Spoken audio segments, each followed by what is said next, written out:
Hey friends, I'm glad you're here. Today I want to talk about a legacy brand that is very well known, very well loved, and it is kind of a tale on what can happen when a company kind of coasts on a strategy that's working. The brand today that I'm going to be deep diving about is Victoria's Secret. I'm sure you all know Victoria's Secret, but for those of you that don't know, Victoria's Secret is an American lingerie brand that started in the 70s. Every year they would put on a runway show and the top tier models would be selected as angels. Everyone I knew, saw Victoria's Secret as the cool girl, the it factor underwear brand. But beyond even underwear and lingerie, they also had scents, they had clothing, people were wearing like the pink brand jumpsuit. It was this empire. Obviously, you guys read the title of the video. They've recently made some changes.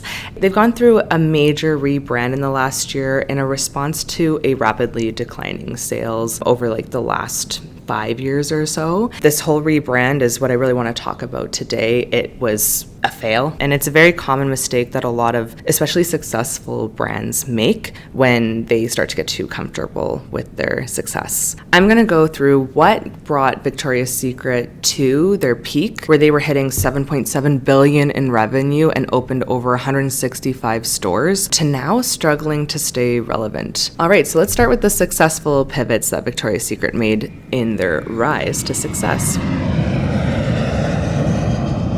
Back in 1977, Victoria's Secret was invented. The core founder was Roy Raymond. So yeah, no Victoria. Everyone thinks it's Victoria. He saw an opportunity in the market for affordable yet glamorous and luxurious lingerie. So he got involved in the lingerie business, started his own lingerie company with his wife. Their strategy at the time was to target men. At the time, lingerie was very much plain, simple undergarments. It was nice to have something more boudoir, more European to bring to the American market. Another opportunity that Roy Raymond saw with Victoria's Secret was to create a place, an environment where men were comfortable buying lingerie as a gift for their wives. There was a gap in the market for men in terms of them feeling like they were invited into the space. That strategy worked. They rose to $4 million in annual sales, and that's pretty intense for that year. So it seemed like they were thriving. However, it's expensive stuff to make, and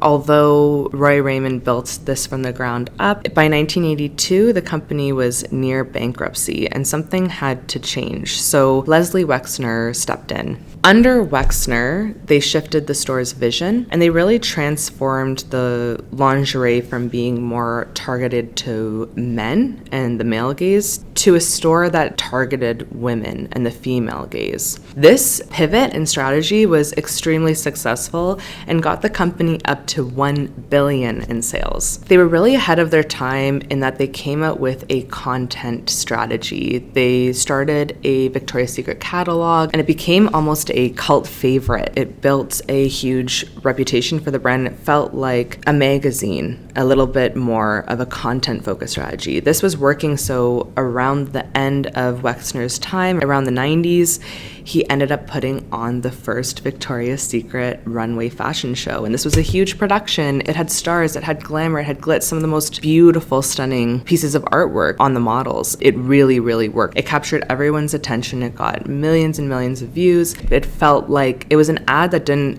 quite feel like an ad. It felt like an event. Around 2000, Sharon Jester Turney took over as the first female CEO. Woo! And she shifted the brand and the vision for Victoria's Secret as well. She wanted to eliminate the tacky kind of lingerie and create more of a high fashion, refined aesthetic for Victoria's Secret. As Playboy was becoming more and more popular, they just really wanted to differentiate themselves from Playboy to Vogue. This was incredibly well received, and under Sharon, the company actually went up to $7.7 billion in sales. So kind of like that 90s to early 2000s shift was the peak. Americans did have a lot of money to spend at this time, and this luxurious yet affordable glamour was a huge hit. Around 2016 is when things started to kind of break, but they were still okay. This was when Turney actually stepped down as CEO and Ed Razek came in. Victoria's Secret had exploded to have so many different lines. This was too much stuff, especially when their sales were kind of going down, and decided to cut the swimwear, cut the catalog, and he split the brand into 3. So Victoria's Secret Lingerie, Victoria's Secret Beauty, and Pink. So he kind of organized everything, refined it down a bit. There were many business decisions that led to Victoria's Secret's decline, and a few scandals. So let's get into the tea. Let's talk about the fall of Victoria's Secret. Around 2015 to 2018 is when sales really started to plummet. Their US market share dropped from 33% to 24%. There's a few reasons for this, and a lot of them are to do with Victoria's Secret staying a bit stagnant in their strategy and really not thinking ahead and watching the changing, shifting consumer behaviors around them. One thing that really stands out around the 2010s compared to like the 90s Victoria's Secret is that the quality of the stuff just wasn't as good. And I think, sure, things are getting more expensive, but really I think what this comes down to is that they were coasting off of their great reputation and wanting to penny pinch and save money. I feel like this is a situation where a company is getting a bit greedy and not really understanding at the core here, the core brand values of Victoria's Secret is affordable, luxury, glamour. They started to just make these things cheaper, more or less beautiful.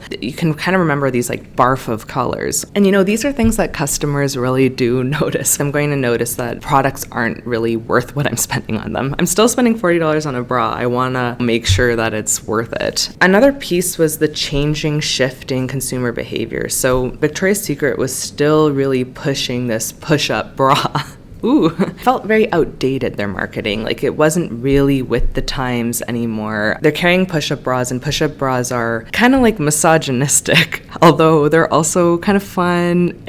I don't know. That whole like aspirational, perfect model selling this dream like lifestyle in their advertising wasn't reaching people anymore. And that kind of brings me to another huge component, which is that the competition was getting heavy. Victoria's Secret was facing fierce competition all of a sudden. They started as a brand, like we said earlier, that had maybe like 2 or 3 competitors.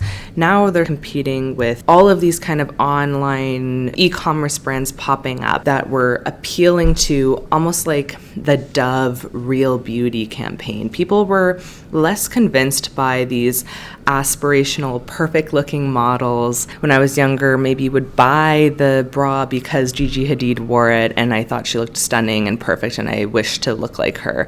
But I've bought enough bras now that I know that I'm not going to turn into Gigi Hadid overnight. And so I think that type of marketing, maybe with social media as well, is something that people were less convinced by, and almost like this movement towards body positivity, inclusivity, rather than using insecurity and aspirational in terms of changing your body type. They were more wanting to tap into this new kind of aspirational marketing where it was more about being able to feel confident in your own skin, and the marketing started to really shift to representing the actual customers that they were going for. Victoria's Secret kind of dug their heels in amongst all of this, and that kind of brings us into some of the controversies that went on. Even the Victoria's Secret fashion show wasn't what it used to be. It kind of dropped in quality. It seemed like they were kind of cheaping out on even that. And so all of a sudden, even something like Savage and Fenty, Rihanna's new lingerie brand that came out, they did this iconic, huge production of almost like the new and improved Victoria's Secret. Or really, all of these brands were branding themselves as the antithesis to Victoria's Secret. They're like, nope, we're using real women, you're using perfect, beautiful models, we're rocking lingerie, we're putting plus size models on the runway, we're using different ethnicities, it's a diverse show. That kind of behavior of just really digging their heels in is what got them into a couple controversies. So Ed Razek, he refused to use any plus size model in the show, as well as refused to have any transgender models in the show. He actually said in an interview with Vogue, when asked, are you going to be putting any transgender models in the show? Are you going to be putting in any plus size size models in the show, and his response was that he didn't think the show should feature these people because the show is a fantasy. It's a 42-minute entertainment special. That's what it is. So basically, he's implying that plus size people or people that aren't 6-foot skinny Victoria's Secret models are not a fantasy. And so that kind of was insulting his main consumer, because most of us don't look like a Victoria's Secret model. And so he just offended a ton of people. It went viral. And this comment alone led to a 40% stock decline and a 53 stores that had to close in the US in 2019. And this is before the pandemic. Another big controversy, if that wasn't enough, was that CEO Wexner, he was caught in loops with Jeffrey Epstein. I don't know. Of course, right? Of course. They really solidified their position in the market as a kind of old-fashioned, outdated, behind-the-times, misogynistic kind of company. And so it didn't end well for them. And they ended up getting called out for like a toxic company culture. They had a majority of the board members were men on their company. They were becoming a real target, and people were really doing their due diligence and digging into this company, and just more and more and more bad stuff was revealed. So a lot of controversies happened, and naturally Victoria's Secret wanted to put as much distance between the controversies and their brand to save their brand. And so this brings us to their big rebrand, which has been launched in the last year or so. So on the same day that Ed Razek decided to step down from the company for his controversial comments, they immediately hired their first transgender model, their first plus size model, and their first body positive model. They also immediately canceled their Victoria's Secret fashion show, which was a bold move. Instead of celebrating their Victoria's Secret models, they decided to instead launch the Victoria's Secret Collective. They changed their image from these perfect proportioned angel models to a collective of activists, athletes, and entrepreneurs. This strategy here was to create more of a female-centered brand and represent the female experience in a more modern, post-Me Too, sophisticated kind of way. They began to display plus-size mannequins in stores immediately. They launched the Victoria's Secret Voices podcast, which was a podcast aimed at giving voices and a platform to women's issues and women that are very impressive for their careers. They replaced all of their board of directors with females, and I think that you can really see this shift embodied in their campaign, their Victoria's Secret Collective campaign. You know, we go from the push-up bras, the glamour, the luxury feel, to a more everyday, raw, no makeup, nude and soft looking underwear, kind of akin to Skims, Aerie, or maybe even Spanx or Thinx. And it really, in my opinion, really blends in. All of these other brands they were seeing winning by being like, hey, we're the antithesis of Victoria's Secret, like we're the opposite of Victoria's Secret, to then being like, oh, like we're also not Victoria's Secret, like 10 years too late. It wasn't exciting, it wasn't glamorous, it wasn't what we were used to when we think of Victoria's Secret, and so it felt a bit jarring to consumers. Understandably, Victoria's Secret wanted to show customers that they were trying to make up for their past mistakes, and even like donated money to women's charities and everything, but it feels like it's just a little too late. It just feels like too little too late. It feels like it's performative. And while I think that they were attempting to shift their culture really well, you know, in the right direction, in a lot of ways they turned their back on their core brand values and what made them special and different. And it makes you think, like, would they have made this bold change if they weren't rapidly losing money and their market position? As a consumer, I'm just not really convinced. So yeah, I can rattle off all of these criticisms of their pivot, but I want to leave you guys with something that I would recommend and kind of what I hope to see in Victoria's Secret's new relaunch. What would I say went wrong here, and what would I recommend? And something to keep in mind for your business here is that they pivoted too harshly from their core brand values. It's really important to stay true to your core brand values. Your brand can shift its aesthetics, it can shift its target audience, it can shift everything, but when it's a legacy brand like this, staying true to your core brand values can really pay off. So with Victoria's Secret, their core brand that they began with and kept through till about a year ago was bold, sexy lingerie at an affordable price point. So